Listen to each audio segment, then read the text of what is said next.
My white husband looked me dead in the eye and said I was holding him back. This, just days after he inherited $2 million, and suddenly decided our 4-year marriage wasn't compatible with his new lifestyle. He moved into the guest room, filed divorce papers, and started shopping for downtown penthouses while treating me like I was some small-town girl who couldn't understand his growth. What Grant didn't know, what nobody knew, was that my late mother had been hiding a secret that would make his little inheritance look like pocket change. The day we walked into that courtroom, he sat there smug and confident, probably calculating how little alimony he'd have to pay his poor, administrative assistant wife. But when the judge asked about undisclosed assets, and I handed over those trust documents, the number I spoke out loud made his face go completely white. $512 million. And suddenly, the man who thought he'd outgrown me was practically begging on his knees. If you're watching this, subscribe and tell me where you're from, because you need to hear exactly what happened when my successful husband realized he'd just divorced the wrong woman. The coffee maker gurgled to life at 6:30, same as every morning. I stood in our small kitchen, watching the dark liquid drip into the glass pot. Grant sat at our tiny breakfast table, scrolling through his phone. His dark hair stuck up in the back where he'd slept on it wrong. "Morning," I said, pulling 2 mugs from the cabinet. The blue one for him, the yellow one with the chipped handle for me. He grunted without looking up. I poured his coffee first. Black, no sugar, the way he'd drunk it since college. I added cream to mine and stirred slowly. The spoon clinked against the ceramic. "You sleep okay?" I asked, setting his mug down next to his elbow. "Yeah." His thumb kept swiping across his screen. I sat across from him with my coffee. Steam rose between us. Outside our apartment window, the city was waking up. Car horns, bus brakes, people walking to work. Grant's phone buzzed. He answered it without looking at me. "Hello?" His voice changed, got sharper, more awake. "Are you sure?" He stood up fast. His chair scraped against the floor. "When did this happen?" I watched his face. His green eyes went wide. His free hand ran through his hair. "I'll need to see the will," he said. He paced to the window, turned around, paced back. "Yes, I understand, thank you." He hung up, stared at his phone. "Everything okay?" I asked. He looked at me like he'd forgotten I was there. "My grandfather died." "Oh, honey, I'm sorry." I reached for his hand. "When?" 3 days ago." He pulled his hand away. "They've been trying to reach me." Grant's grandfather lived in Boston. They hadn't spoken in years. Something about Grant's dad and money and family business. Grant never talked about it much. "Are you okay?" I stood up, moved toward him. "He left me money." Grant's voice was flat, like he couldn't believe it. That's good, right?" He stepped outside onto our small balcony, closed the door behind him. I stood there holding my coffee, watching him through the glass. He was on the phone again. His mouth moved fast. His free hand gestured in the air. 20 minutes later, he came back inside. $2 million, he said. The number hung in the air between us. "What?" "He left me $2 million. Grant sat down hard in his chair. "The lawyer just confirmed it." I set my mug down, walked around the table, put my hands on his shoulders. "Grant, that's amazing. I'm so happy for you." He didn't lean into my touch like he usually did. "I need to think," he said. That evening, Grant sat on our couch with his laptop. He'd been there for 3 hours. I made dinner, grilled chicken and rice, his favorite. The smell filled our apartment. "Dinner's ready," I called from the kitchen. In a minute, I plated the food, set his on the table, covered it with a paper towel to keep it warm. I ate alone. The chicken tasted like nothing. Grant finally came to the table at 8 o'clock. His food was cold. What are you looking at? I asked. Real estate. He didn't look up from his phone. Real estate. Condos. Downtown. High-rises. My stomach dropped. For us? Maybe. He scrolled through photos. Glass and steel buildings. Marble countertops. Floor-to-ceiling windows. Grant, we can't afford those places. We could now. I looked around our apartment. We'd lived here for 3 years. It wasn't fancy, but it was ours.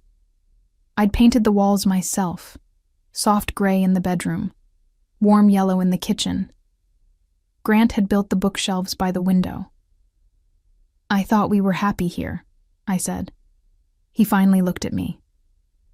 We were, but things changed, Simone. The way he said my name felt different, colder. The next morning, Grant stood in front of our bedroom mirror. He wore his good suit, the navy one we'd bought for his cousin's wedding last year. His hair was perfectly styled. He smelled like expensive cologne. Where did you get that? I asked about the cologne.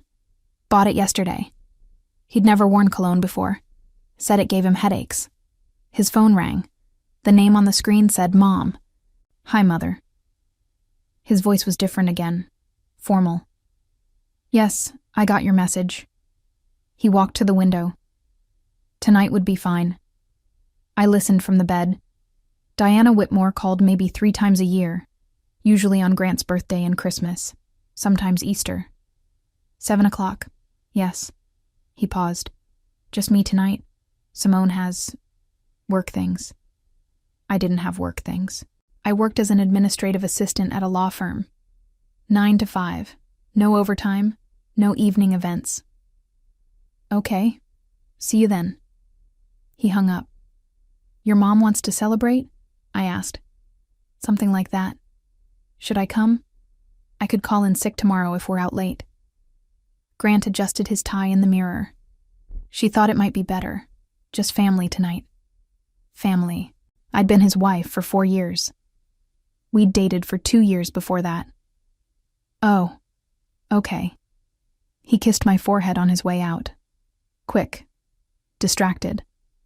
Have a good day, he said. The door closed behind him. I stayed in bed for 20 minutes, staring at the ceiling, listening to the apartment settle around me. That evening, I made pasta for one. Sat at our table with a book. Every few pages, I checked my phone. No messages from Grant. At 9 o'clock, I tried calling him. It went straight to voicemail. I fell asleep on the couch watching a movie I'd seen before. Grant came home at midnight. I heard his key in the lock. Heard him trying to be quiet. The floorboards creaked under his feet. How was dinner? I asked from the couch. He jumped. I thought you were asleep. How was it? Fine, good. He sat on the edge of the coffee table. Mother sends her regards. Diana Whitmore had never sent me regards in her life. What did you talk about? The inheritance. What to do with it? He loosened his tie. She knows people, financial advisors, investment managers. That makes sense. She thinks I should be strategic, make smart choices. He looked at me. About everything. Something cold moved through my chest. What kind of choices? He didn't answer right away. Stood up, walked toward the bedroom. We'll talk tomorrow, okay? I listened to him brush his teeth, heard the water running, the medicine cabinet opening and closing. When I came to bed, he was already asleep, or pretending to be. The next morning felt different. Grant moved around our apartment like he was visiting it, like he was seeing it for the first time. He made his own coffee. Didn't make me any. I stood in the kitchen doorway in my pajamas, watched him check his phone. Grant? Are we okay? He looked up, studied my face for a long moment. I think we need to talk, he said. My heart started beating faster. About what? About us. About where we're going. Where we're going. He set his phone down, leaned against the counter. Simone, I've been thinking. About this money. About what it means. What does it mean? It means I can do things differently now. Make different choices. Different how? He was quiet for a minute, looking everywhere except at me. I think we've outgrown each other, he said finally. The words hit me like a slap. Outgrown each other? We're not the same people we were in college. We want different things now. What do I want that's so different? You want this. He gestured around our apartment. Small, simple, safe. And you want what? More. I wrapped my arms around myself. The kitchen felt cold. More what, Grant? I don't know yet, but I know it's not this. This is our life, our home, our marriage. Maybe that's the problem. The words hung between us, heavy and sharp. Are you seeing someone else? The question came out before I could stop it. Grant didn't answer right away. That was answer enough. There's no one else, he said finally. But his voice sounded hollow. Then what is this really about? It's about growth. About becoming who we're meant to be. Who are we meant to be, Grant? I don't know who you're meant to be, but I know who I am now. He picked up his phone, scrolled to something, handed it to me. It was an email, a draft he hadn't sent yet. What is this? Divorce papers. I had a lawyer draw them up yesterday. The phone shook in my hands. I couldn't focus on the words. Legal language. Dissolution of marriage. Division of assets. You already went to a lawyer? I wanted to understand the process. The process? Simone, this doesn't have to be ugly. We can do this cleanly, fairly. Fairly? The timing makes sense, financially. Before I have to figure out investments and taxes and all that. Before he had to share his inheritance with me. I handed his phone back. My hands were steady now. So, this is about money. This is about our future, our separate futures. I see. Grant's phone buzzed. A text message. He glanced at it, almost smiled. I'm going to send this to you, he said, holding up his phone. The papers. Look them over. Take your time. How much time do I have? As much as you need. But his tone said something different. His tone said not too much. Okay. Okay? I walked to the coffee pot, poured myself a cup, added cream, stirred slowly. I said okay, Grant. He looked surprised, like he'd expected me to cry, or beg, or get angry. So we're good?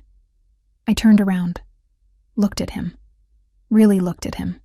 His expensive suit, his perfect hair, his confident posture. 4 years of marriage, 6 years together. And he thought we were good. Sure, I said, we're good. An hour later, my phone buzzed, an email from Grant. Subject line, divorce agreement, please review. I opened it, scanned the pages, legal words that meant the end of everything I thought I knew. I closed my laptop, sat in our quiet apartment. Outside, the city kept moving. People going to work. Living their lives. Making coffee. Making choices. I thought about calling my mom, but she'd been gone for 3 years now. Cancer. Quick and brutal. I thought about calling my friend Lena from work, but what would I say? Instead, I sat there, holding my coffee mug, watching the steam disappear into nothing. Grant came home that evening with takeout from an expensive restaurant I'd never heard of.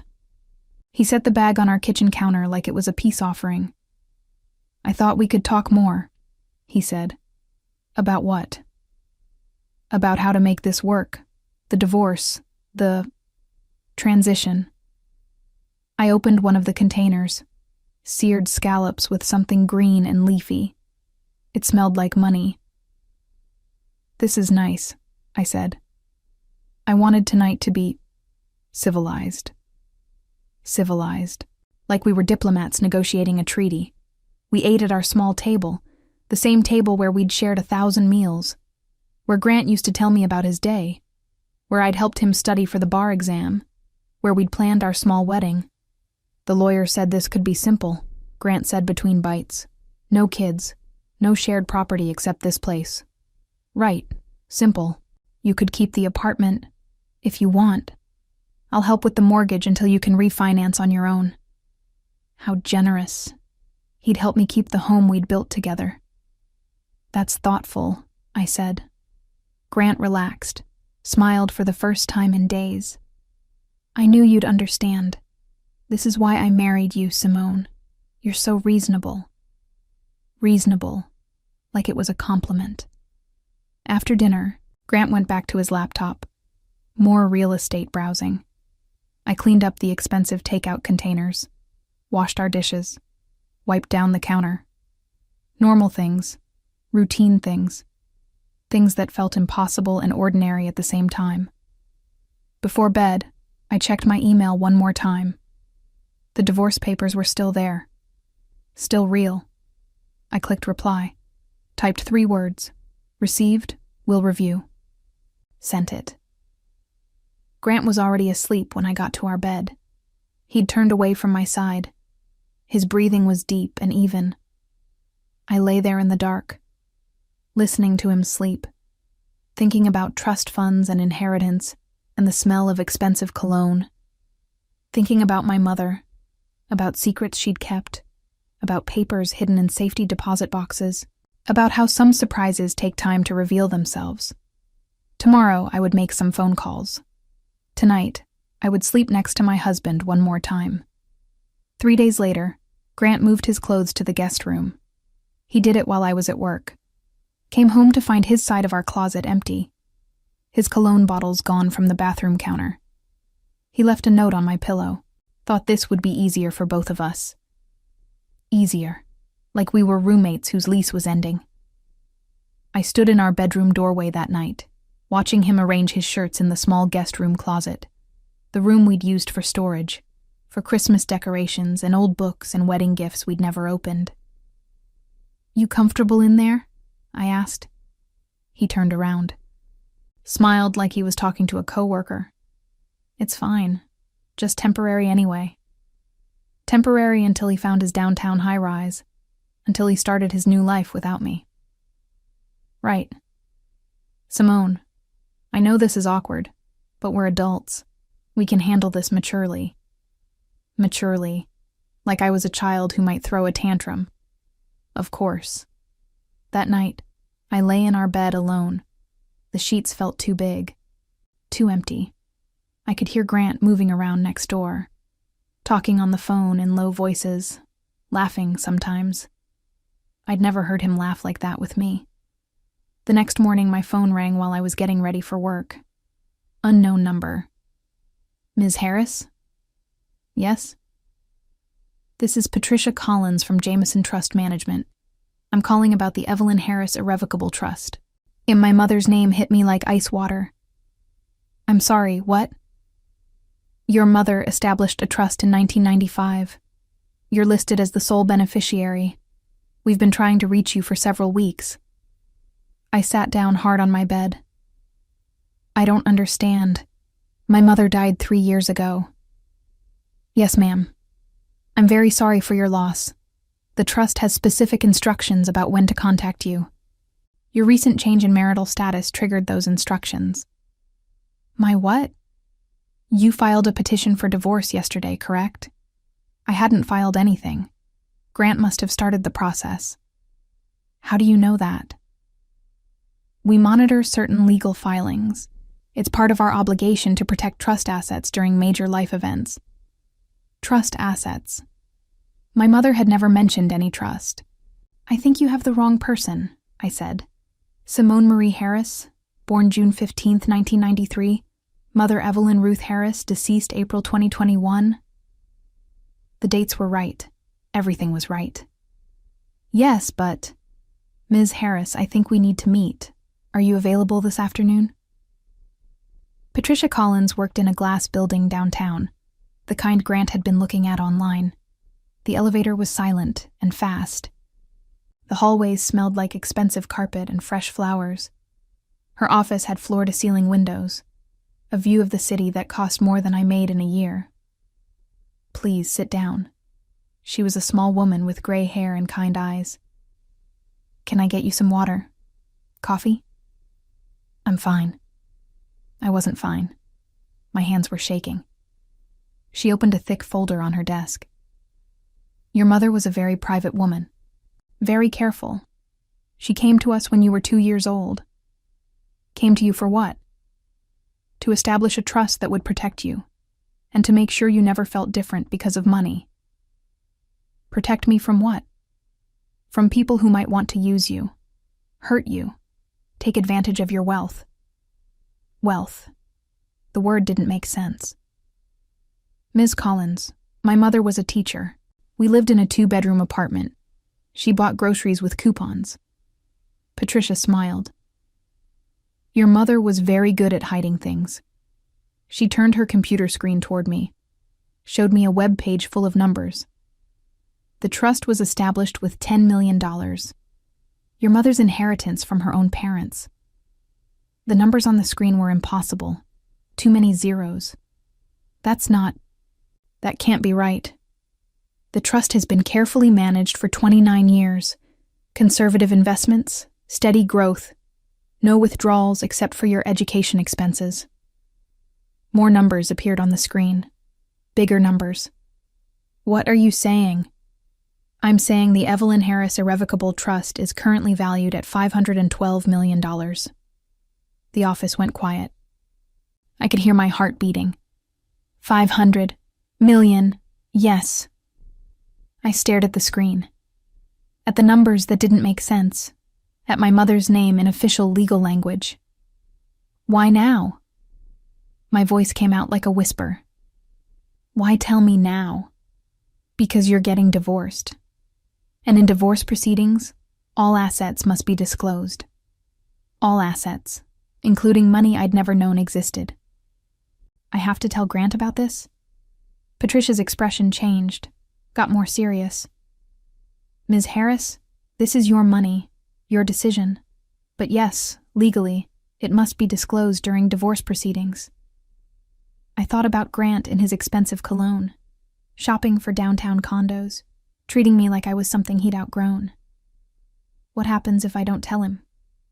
That would be fraud. Hiding assets in a divorce is a crime. And if I do tell him? Patricia was quiet for a moment. "That depends on your husband." I drove home in a daze, stopped at red lights and forgot why I was stopping.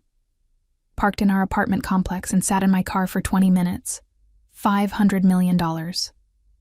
My mother had been rich. Really rich. And she'd never told me. I thought about our small apartment, about her working 2 jobs some summers, about the Christmas when she'd apologized because my present wasn't as nice as my friends' presents. She'd been protecting me. From this. From people who would see money instead of me. People like Grant. I walked into our apartment. Grant was on the couch with his laptop, same as every night now. "How was work?" he asked without looking up. "Fine." I went to the kitchen, started dinner. Chicken and vegetables, simple food. Poor people food, according to Grant's new standards. "I looked at 3 condos today," he said from the living room. "That's nice. One of them has a view of the river.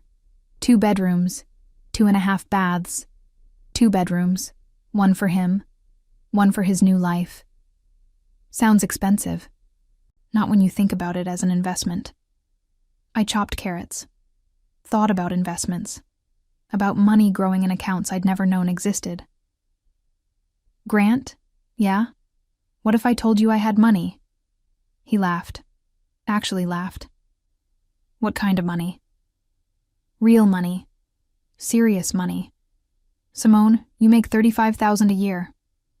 What if I had more than that?" "How much more?" His voice was amused, like I was telling a joke. "A lot more." "Like what? Your savings account? I had $4,000 in savings. He knew that. Never mind. No, tell me. I could use a good laugh today. A good laugh. At me. At the idea that I could have anything valuable. I finished making dinner, set his plate on the table, called him to eat. He came to the kitchen scrolling through his phone. Caleb wants me to meet his friends tomorrow night. Some investors, people with real money. Real money. Not like whatever imaginary money I might have. That sounds fun. It's not fun. It's business. Networking. He sat down, looked at his dinner like it disappointed him. You wouldn't understand. I wouldn't understand business, or networking, or real money. Probably not. These are serious people, Simone. They make decisions about millions of dollars. Millions of dollars. Like the number Patricia had shown me. Like the money sitting in accounts with my name on them. Must be nice, I said. It is nice. It's the real world. The real world. Where I didn't belong. The next evening, Grant got dressed like he was going to a job interview. Black suit, expensive watch, shoes that cost more than my monthly car payment. He stood in front of the bathroom mirror for 20 minutes, adjusting his tie, checking his teeth, rehearsing his smile. Do I look successful? He asked me. You look like Grant. That's not what I meant. He wanted to look rich, important, like someone who belonged with Caleb's investor friends. You look great. These people can tell if you belong or not. It's all about confidence. Confidence and money and the right clothes and the right background. I'm sure you'll fit right in. He kissed my cheek on his way out. A quick, distracted kiss. Don't wait up. These things go late. I watched him leave. Then I called Lena. Girl, what's wrong? You sound weird. Lena worked in the office next to mine. We'd been friends for 2 years. She was the only person who knew Grant had moved to the guest room. Can you come over? I need to tell you something. Is it about the divorce? Sort of. 20 minutes later, Lena sat on my couch with a bottle of wine and a bag of cookies. Okay, talk. I told her about Patricia Collins, about the trust, about the $500 million. Lena stared at me, put down her wine glass. Say that again.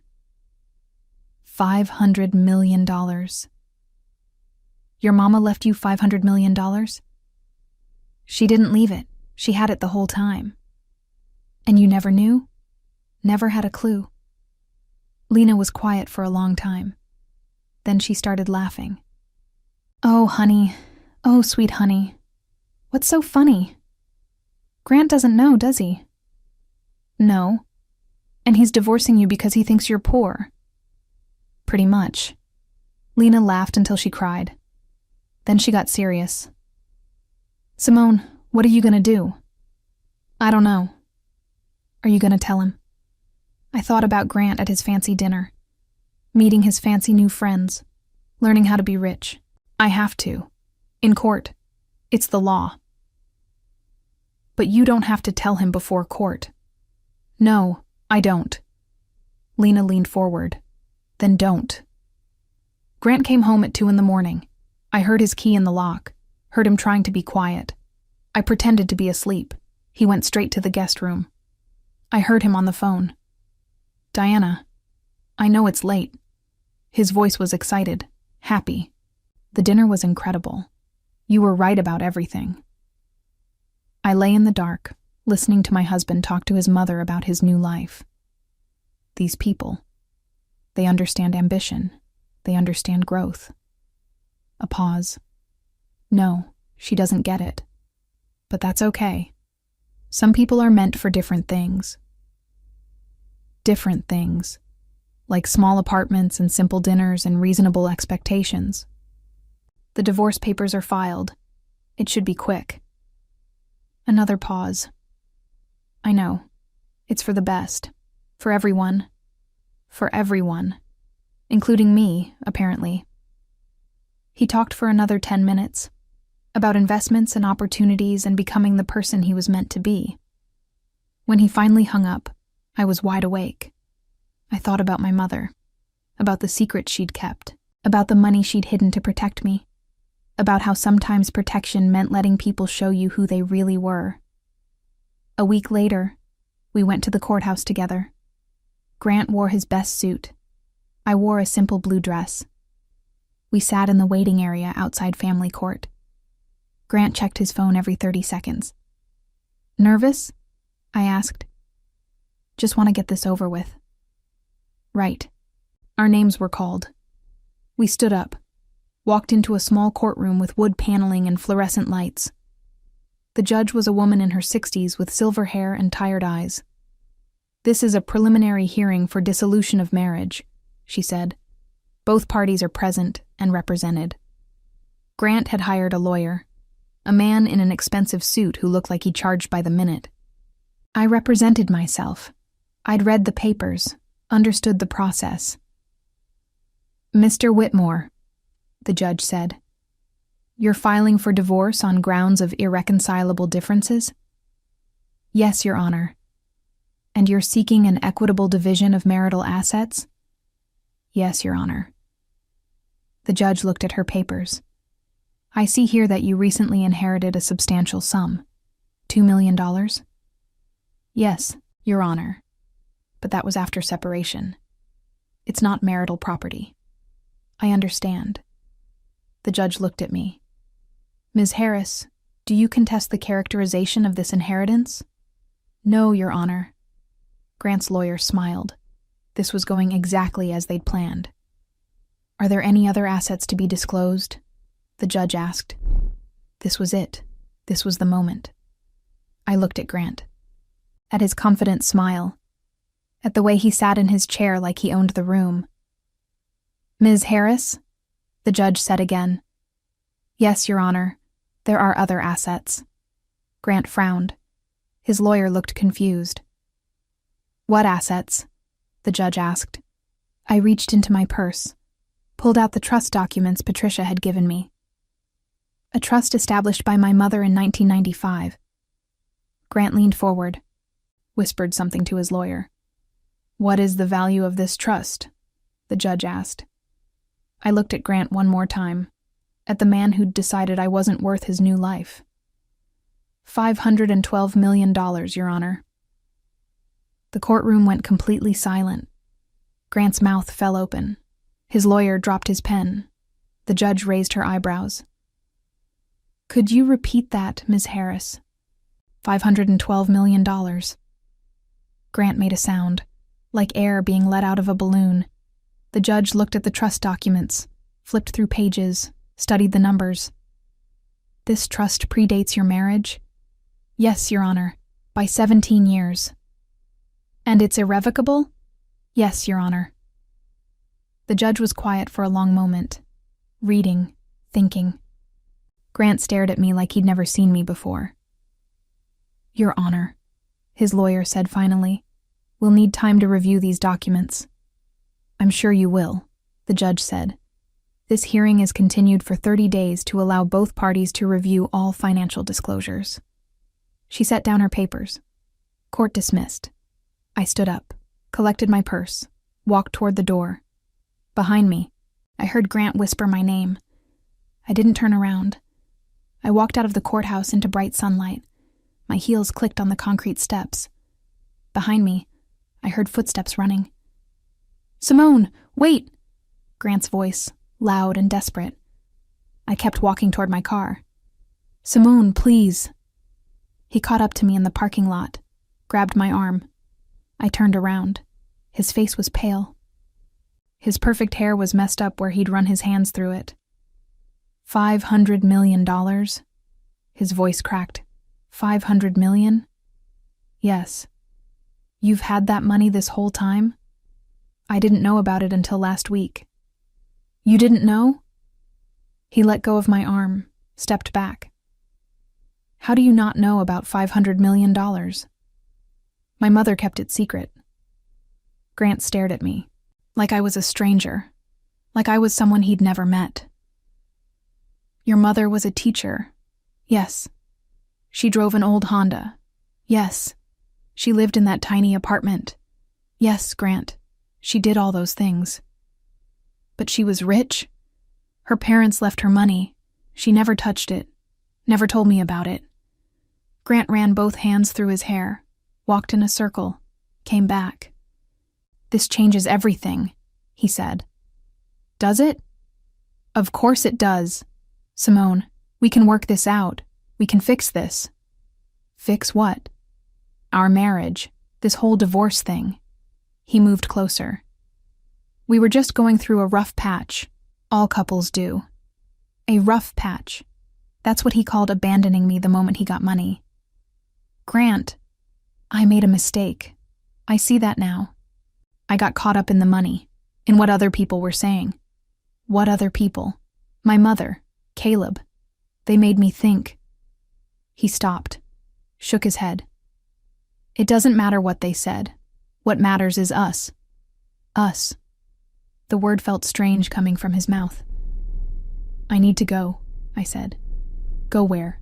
Let's get lunch. Let's talk about this properly. There's nothing to talk about. Simone, I love you. The words hung in the air between us. He hadn't said them in months.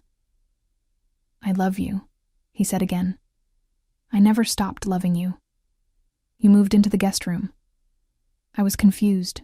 I didn't know what I wanted. And now you do? Yes, I want you. I want our life together. Our life. The one he'd called small and simple and safe. The one he'd wanted to escape. Grant, the divorce papers are filed. We can withdraw them. People do it all the time. Do they? Yes. My lawyer said we can stop this whole process. Go back to how things were. How things were. When he thought I was poor. When he looked at me like I was something he'd settled for. I don't think I want to go back. Grant's face changed. Got desperate. Simone, please. I know I hurt you. I know I said things. But I can make it up to you. How? However you want. We can travel. Buy a house. A big house. With a garden. You always wanted a garden. A garden. Something I'd mentioned once, years ago, when we'd driven past a house with roses climbing up the fence. That's nice, I said. We can do anything. Go anywhere. Money's not an issue anymore. Money. It always came back to money. No, it's not. Grant smiled. The first real smile I'd seen from him in weeks. So we're good? We can fix this? I looked at my husband, at the man I'd loved for 6 years, at the desperation in his green eyes. Grant, what do you think would have happened if I hadn't had that money? What do you mean? If the trust didn't exist, if I really was just a teacher's daughter with $4,000 in savings, what would have happened then? He was quiet for a long moment. That's a hypothetical question. Answer it anyway. Simone, that's not what happened. But if it had happened, if I was exactly who you thought I was, would you still want to fix things? Grant opened his mouth, closed it, looked away. That's what I thought, I said. I drove home alone. Grant followed me in his car, parked behind me in our complex. He followed me up the stairs to our apartment, talked the whole time. We don't have to decide everything today, he said. We can take time, work through this. I unlocked our door. He came in behind me. I'll move back into our bedroom tonight. We can start fresh. I set my purse on the kitchen counter, looked around our small apartment, at the yellow walls I'd painted, at the bookshelves Grant had built. I need some space, I said. Space. To think, to figure things out. How much space? I don't know yet. Grant sat down on our couch, put his head in his hands. I messed up, he said. I know I messed up, but people make mistakes, Simone. That's what marriage is about, forgiving mistakes. Some mistakes are bigger than others, But this is fixable. We can go to counseling. We can work on communication. Communication. Like the problem was that we hadn't talked enough. Grant, you filed for divorce because you thought I was poor. That's not why. Yes, it is. The moment you got money, I became someone you'd outgrown. I was wrong. I see that now. You see it because I have more money than you do. Grant looked up. That's not fair, isn't it? I'm not some gold digger. I loved you before I knew about any trust. And you stopped loving me the minute you thought you could do better. I never stopped loving you. I sat down across from him, on the chair where I'd eaten dinner alone for weeks. Grant, what did you tell your mother about me? What? At that family dinner I wasn't invited to. What did you say about our marriage? He was quiet. What did you tell Caleb's investor friends? Still quiet. What did you tell your lawyer when you filed those papers? Grant's shoulders slumped. I said we weren't compatible anymore. What else? I said you were holding me back. The words hit me like a physical blow. Holding you back from what? From becoming successful, from reaching my potential. And now I know I was wrong. Because I have money. Because I love you. I stood up, walked to the window, looked down at the parking lot where Grant's car sat behind mine. Do you know what my mother used to tell me? What? She said the people who love you for who you are will love you whether you have $1 or $1,000,000. I do love you for who you are. And the people who only love you when it benefits them will show you exactly who they are when it stops benefiting them. Grant was quiet behind me. She was protecting me from people who would see my money instead of me. I'm not those people. I turned around, looked at my husband. Aren't you? That evening, Grant cooked dinner. He hadn't cooked in months, made my favorite pasta, set the table with our good plates, even found candles somewhere. I thought we could have a nice evening, he said, like we used to. Like we used to. When he thought I was worth his time. The pasta was good. Grant had always been a better cook than me. We ate by candlelight and talked about small things, the weather, a movie we'd seen last year, anything except money or divorce or trust funds. For a moment, it felt normal, like the last few weeks had been a bad dream. Then Grant's phone buzzed. He glanced at it, put it face down on the table. It buzzed again. You can answer it, I said. It's not important. It buzzed a third time. Grant picked it up, looked at the screen. It's Caleb. Answer it. Simone, go ahead. Grant swiped to answer. Hey, man. His voice was different. Careful. No, I can't talk right now. I could hear Caleb's voice through the phone, excited, talking fast. Yeah, I heard about court today. Grant looked at me. No, that's not. It's complicated. More talking from Caleb. I know what you're thinking, but it's not like that. Grant's voice got tighter. She's my wife. A pause. Then Caleb's voice got louder. I could hear him clearly now. Dude, she's worth $500 million. $500 million. Do you know what that means? Grant closed his eyes. I know what it means. It means you won the lottery. It means you never have to work again. It means... Grant hung up, set his phone down. We sat in silence. The candles flickered between us. That's what everyone's going to think, I said finally. What? That you won the lottery, that you're lucky, that you're smart for staying married to me. I don't care what people think. Yes, you do. You care more about what people think than anything else. Grant blew out the candles, started clearing the table. That's not true. Isn't it? You left me because you were embarrassed of our life, of me. I never said I was embarrassed of you. You didn't have to say it. Grant stopped clearing, looked at me across the dark kitchen. So what happens now? What do you mean? Do we go through with the divorce? Do we try to work things out? What do you want, Simone? What did I want? I wanted my mother back. I wanted the last few weeks to be a nightmare I could wake up from. I wanted to be married to someone who loved me when I was nobody special. I want to be honest, I said. Okay. The money doesn't change anything. It changes everything. For you, not for me. Grant sat back down, reached across the table for my hand. Simone, I know I hurt you. I know I said terrible things. But I want to make this right. How? However you want. We can renew our vows, have a big wedding, invite everyone we know. A big wedding. So people could see him with his rich wife. That's not what I want. Then what? Tell me what you want and I'll do it.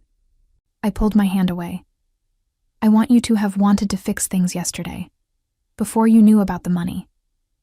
Grant's face fell. I can't change the past. No, you can't.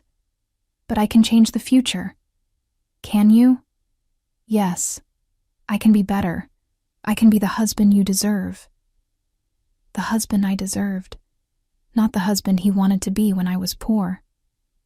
Grant, what do you think would happen if I lost the money tomorrow? What? If something happened to the trust, if it all disappeared, what would happen to us then?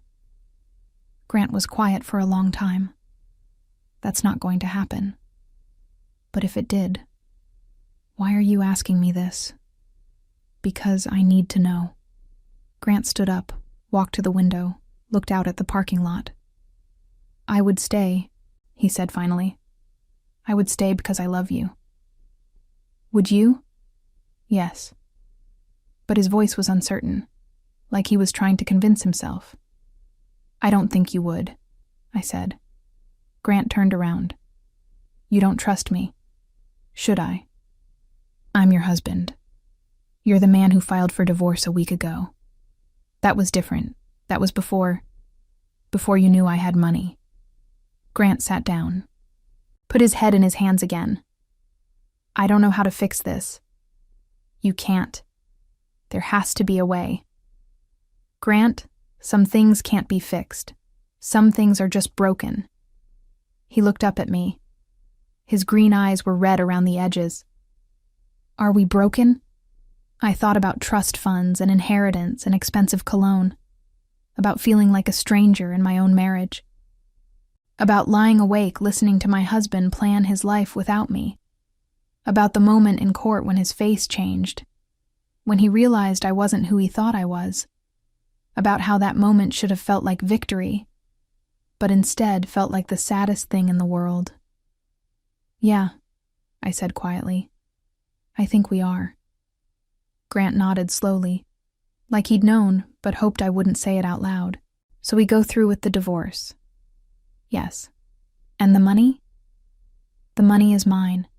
It was mine before I married you. It'll be mine after. I wasn't asking.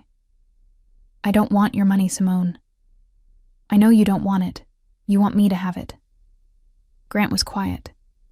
There's a difference, I said. We finished cleaning the kitchen in silence, put away the good plates, blew out the remaining candles. Grant went to the guest room. I went to our bedroom. I lay in the dark, thinking about marriage and money and trust, about the difference between loving someone and loving the idea of someone, about how sometimes the people we think we know best are the ones who surprise us the most, about how my mother had been right to protect me from people who would see my money instead of me, even when that person was my husband. 2 weeks later, we went back to court for the final hearing.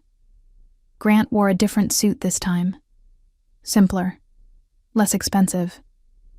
He'd hired a different lawyer, too, a woman who looked tired and practical. We sat in the same courtroom with the same judge, but everything felt different now. Have both parties reviewed the financial disclosures? The judge asked. Yes, Your Honor, Grant's lawyer said. Yes, Your Honor, I said. The judge looked at her papers. The trust is confirmed as separate property, established before marriage. Mr. Whitmore has no claim to those assets. Grant nodded. He'd known this was coming. Mr. Whitmore, you're withdrawing your request for alimony? Yes, Your Honor. And you're requesting no division of the inheritance received during separation? That's correct, Your Honor. The judge looked at me. Ms. Harris, you're agreeing to these terms? Yes, Your Honor. Very well. The marriage between Grant Whitmore and Simone Harris is hereby dissolved. She signed the papers, handed copies to both lawyers. You're both free to go. That was it. 6 years together, 4 years married, over in 5 minutes of legal language. Grant and I walked out together, down the courthouse steps, into the parking lot. Well, he said, I guess that's that. I guess so. We stood by our cars, the same cars we'd driven here weeks ago for the first hearing, when everything was different. Simone? Yeah? I'm sorry. For all of it. I looked at him, at the man I'd once planned to grow old with. I know you are. Is that enough? It's something. Grant got in his car, drove away. I sat in mine for a few minutes, watching people come and go from the courthouse, people getting married, people getting divorced, people signing papers that changed their lives. Then I drove home to our empty apartment, to pack my things, to start over, to figure out who I was when I wasn't Grant's wife, to learn what it meant to be Simone Harris, the teacher's daughter who happened to have $500 million, to understand what my mother had been protecting me from all along. Lena helped me pack the apartment. We worked through a Saturday afternoon, folding clothes and wrapping dishes in newspaper, sorting through 6 years of shared life. You keeping this? She held up a picture of Grant and me at his cousin's wedding. We looked happy, young, like people who believed in forever. No. She put it in the donation box with his leftover books and the coffee maker we'd gotten as a wedding gift. What about this? A small ceramic bowl I'd made in a pottery class. Grant had called it lopsided but kept it on his desk anyway. That's mine. I wrapped it carefully in tissue paper, put it in the box marked Keep. Some things were easy to divide. His clothes, my books. The furniture we'd bought together stayed with the apartment. Grant said I could have it all. I'm starting over anyway, he'd said when he came to get his things. Might as well start completely fresh. Starting fresh, like our marriage had been a practice round. Other things were harder. Wedding gifts we'd never used, photo albums from trips we'd taken, a cookbook full of recipes we'd planned to try someday. Someday had run out. Where are you gonna live? Lena asked. She was folding my sweaters into neat piles. I found a house. A house? Small place, 2 bedrooms, big backyard. Can you afford that on your salary? I looked at her. Lena knew about the money, but we hadn't talked about what it meant, how it changed everything. Money's not an issue anymore. Right. I keep forgetting you're rich now. She laughed. Still weird to say. Rich. The word felt strange. Like it belonged to someone else. I don't feel rich. What do you feel? I thought about it. Wrapped another dish in newspaper. Free. The house was 20 minutes from my old apartment, in a neighborhood with tree-lined streets and front porches, houses where people had lived for decades, where they knew their neighbors' names. It was painted yellow with white shutters, had a front garden full of roses that needed tending, a backyard with an old oak tree and room for vegetables. The real estate agent had shown me bigger houses, fancier houses, houses with swimming pools and 3-car garages. Are you sure about this one? She'd asked. With your budget, you could afford something more. Substantial. Substantial. Like my happiness should match my bank account. This is the one. I moved in on a Tuesday. Lena helped me unpack boxes. We hung pictures on walls and arranged furniture in rooms that were mine. Just mine. "This feels like you," Lena said. She was standing in the kitchen, looking out the window at the garden. "What does that mean?" "Peaceful. Real. Not trying to impress anybody." Not trying to impress anybody. I'd spent so long trying to impress Grant. Trying to be enough for him. Trying to fit into his idea of who I should be. "I like it," I said. "Good. You deserve to like where you live." That night, I sat on my new front porch with a cup of tea, watched the sunset behind the oak tree, listened to birds settling in for the evening. No one was coming home late. No one was moving into the guest room. No one was shopping for a different life online. Just me, and the quiet, and the feeling that I could breathe fully for the first time in months. Work felt different too. I'd always liked my job at the law firm. Filing papers, answering phones, keeping other people organized. Simple work that left me energy for other things. But now other things felt possible. "You seem different," my boss said one Thursday morning. "Happier." "Divorce agrees with me." She laughed. "Most people say the opposite. Most people probably are." Patricia Collins called me that afternoon. "How are you settling in?" she asked. "Fine. Good." "Any questions about the trust? About managing the assets?"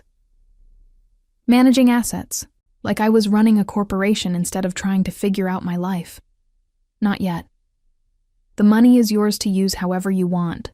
Investments, charity, travel, education. Whatever brings you joy. Whatever brings me joy. My mother had left me enough money to do anything, go anywhere, buy anything, and all I wanted was to tend my garden and drink tea on my porch. "I'm still figuring that out," I said. "Take your time. The money's not going anywhere." But time was. Every day I spent thinking about money was a day I wasn't living my life. That weekend I planted tomatoes in my backyard, carrots and lettuce and herbs by the kitchen window, things I could grow and eat and share.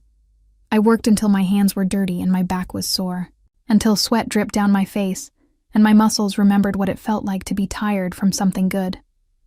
The elderly woman next door watched me from her fence. "You know what you're doing?" she asked. "Not really." She laughed. "Best way to learn. I'm Margaret, by the way." "Simone. You the one who bought the Hendersons' place?" "Yes, ma'am." "About time someone young moved in. This neighborhood needs fresh blood." Fresh blood. Like I was bringing life to a place that had been waiting. "It's a beautiful neighborhood." "It is now. You planning on staying long?" "I hope so." Margaret nodded. "Good. This house needs someone who'll love it. Someone who'll love it, not someone who'll use it as a stepping stone to something bigger." 3 weeks after the divorce, Grant texted me. "How are you settling in?" I stared at the message. Thought about answering. About being polite. About pretending we could be friends. I deleted it instead. He texted again 2 days later.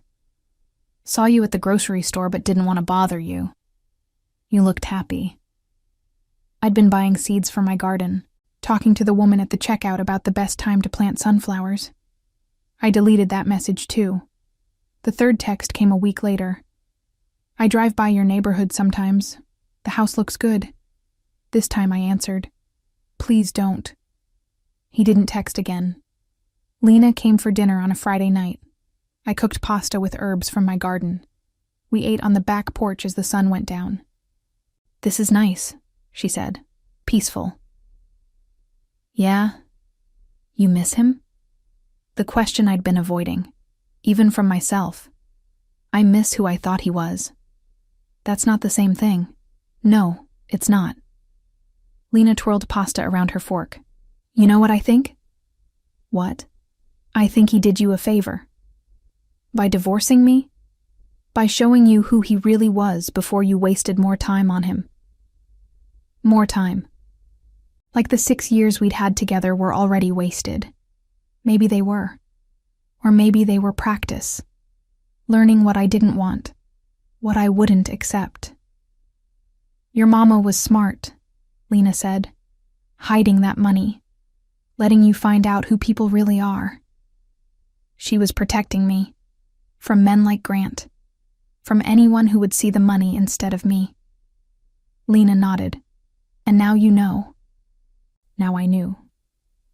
The lesson was expensive but clear. Love that comes with conditions isn't love at all. Summer turned into fall. I learned to can tomatoes and dry herbs, learned which flowers attracted butterflies and which vegetables grew best in shade. Margaret taught me to make pie crust. I taught her to use email. We became the kind of neighbors who borrowed sugar and watered each other's plants. You remind me of myself at your age, she said one afternoon. We were sitting on her porch, shelling peas from her garden. How so? Independent, self-sufficient, not waiting for someone else to make your life happen. Not waiting for someone else. I'd spent so many years waiting. For Grant to notice me, to appreciate me, to choose me over whatever else he thought he wanted. I got tired of waiting, I said. Good. Waiting is overrated. Margaret had been married for 40 years before her husband died. She had children and grandchildren who visited every Sunday. A life full of people who loved her. Do you ever get lonely? I asked. Sometimes. But lonely and alone aren't the same thing. What's the difference? Lonely is wanting someone who isn't there. Alone is being content with yourself. Content with yourself. Something I was still learning.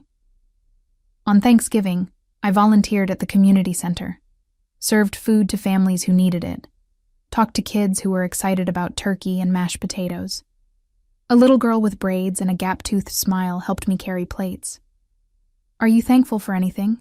She asked. Lots of things. What about you? My mama got a new job, and we have our own apartment now. And my teacher says I'm good at reading. Small things. Real things. Things that mattered more than money or status or impressing people. Those are good things to be thankful for, I said. What are you thankful for? I thought about my yellow house, my garden, my quiet mornings and peaceful evenings, my friend Lena and my neighbor Margaret, about learning to be alone without being lonely. I'm thankful for fresh starts, I said. December brought the first snow.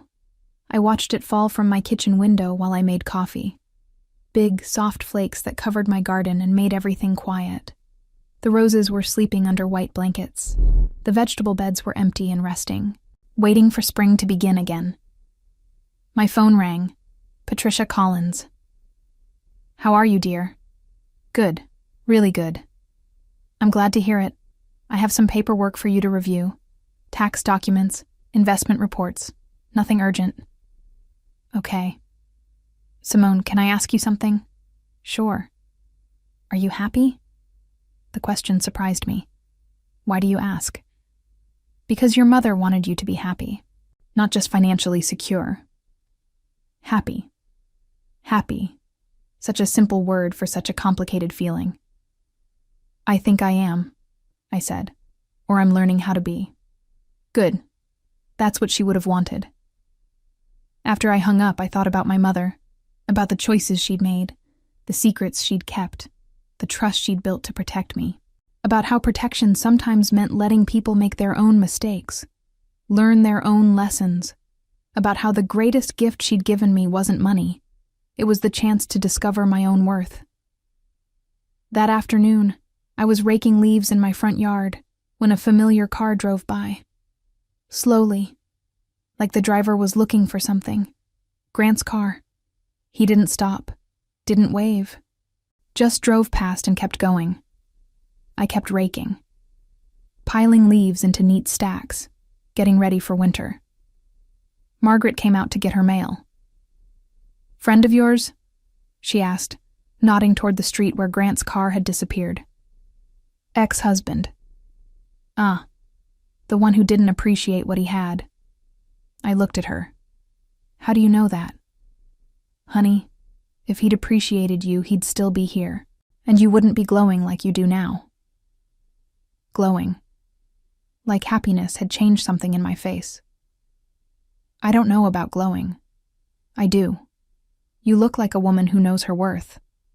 Knows her worth. Not because of money in a bank account, but because of something deeper. Something that couldn't be inherited or lost or taken away. I'm learning, I said. We all are, dear. That's the point. Christmas Eve, I sat on my front porch with hot chocolate and cookies. The neighborhood was quiet except for lights twinkling in windows and the sound of families gathering inside warm houses. My phone buzzed, a text from a number I didn't recognize.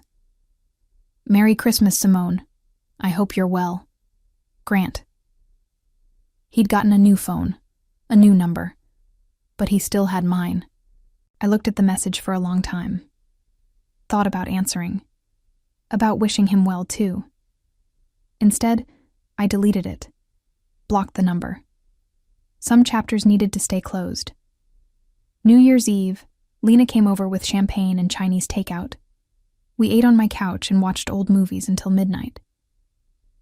Any resolutions? She asked when the clock struck 12. Just one. What's that? To stop explaining myself to people who don't want to understand. Lena raised her glass. I'll drink to that. We toasted to new beginnings, to lessons learned, to the difference between being alone and being lonely. Outside, fireworks lit up the sky, people celebrating the end of one year and the beginning of another. But I wasn't thinking about endings or beginnings.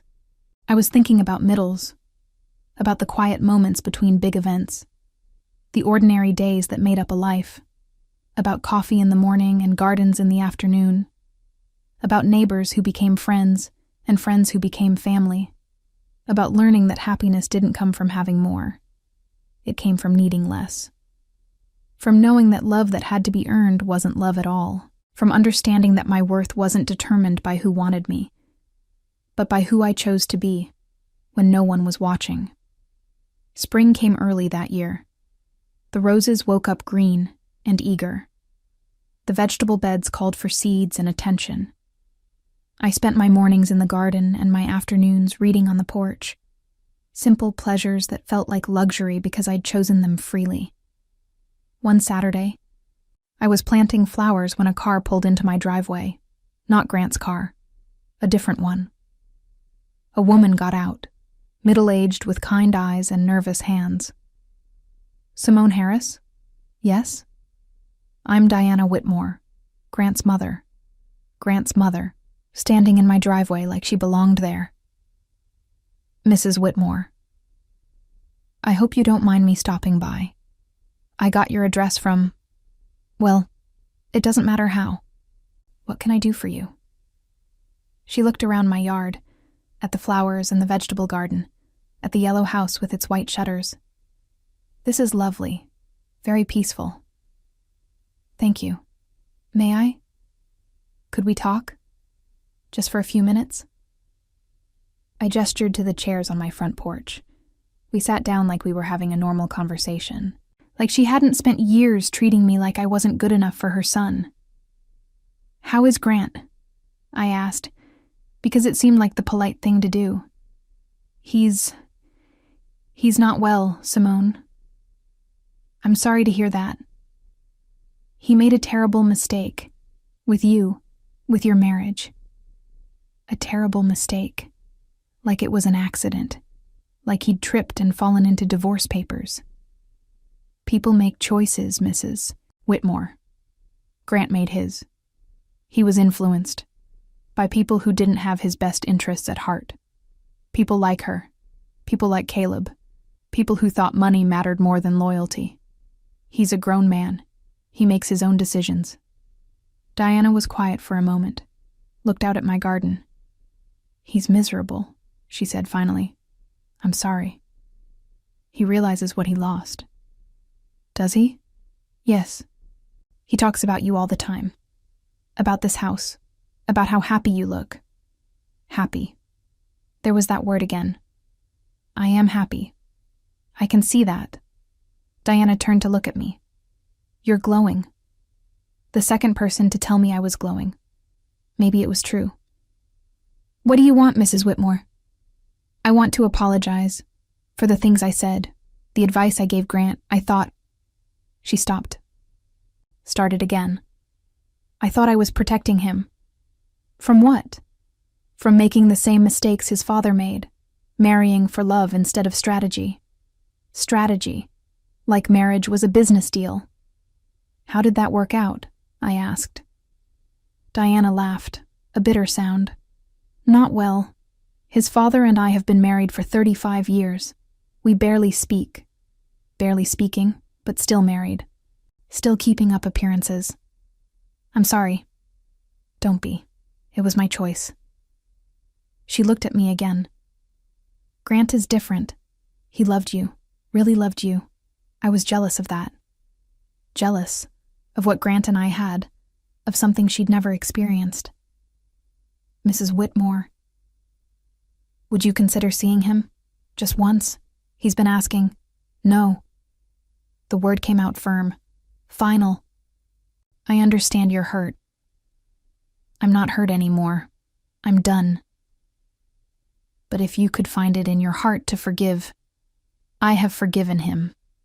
That doesn't mean I want him back. Diana stared at me, like forgiveness without reconciliation was something she couldn't understand. He's changed, she said. Good. I hope he's learned something. Haven't you missed him at all? I thought about the question. Really thought about it. I've missed who I thought he was, but that person never really existed. Diana was quiet for a long time. You're stronger than I gave you credit for, she said finally. I had to be. She stood up, smoothed down her skirt. If you change your mind, I won't. She nodded, walked to her car, turned around before getting in. Simone? Yes?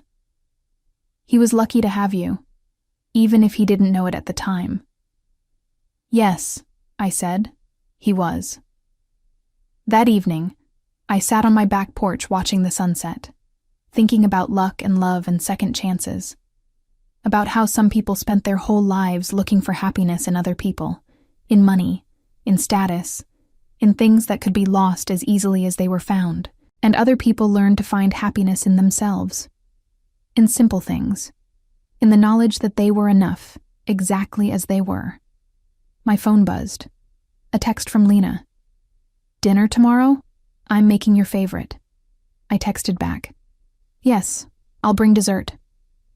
Simple plans, small pleasures, the building blocks of a good life.